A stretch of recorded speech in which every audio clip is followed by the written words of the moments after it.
పులిహోర తయారు చేయబడును. తయారు చేసి చెప్తున్నాను.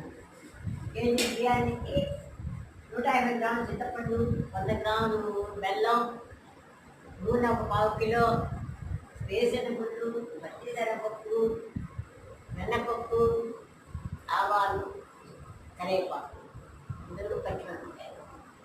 తయారు చేసే విధానం ఉంది. బియ్యం బాగా కడిగి అన్నం ఉండాలి. అన్నం ఏం చేయాలి? పల్లెలు పోయాలి. అన్నం ఏం చేయాలి? అన్నం తీసి వేరే పెట్టుకోవాలి. పెట్టుకొని చింతపండు కూడా బాగా వేడి బిస్కేసి ఉడకబెట్టాలి. ఉడకబెట్టి పక్కన ద్రోమూత తీసుకోవాలి. ద్రోమూతలోనే మరి ముందు వేసిన గుడ్లు, పచ్చిశనగపప్పు, ఆవాలు, మినపప్పు అన్నీ వేసి ద్రోమూత వేసుకొని ఈ చింతపండు కూడా ఉడకబెట్టాలి. చింతపండు ఉడకబెట్టేసి పసుపు వేయాలి. దాన్ని సరిపోదు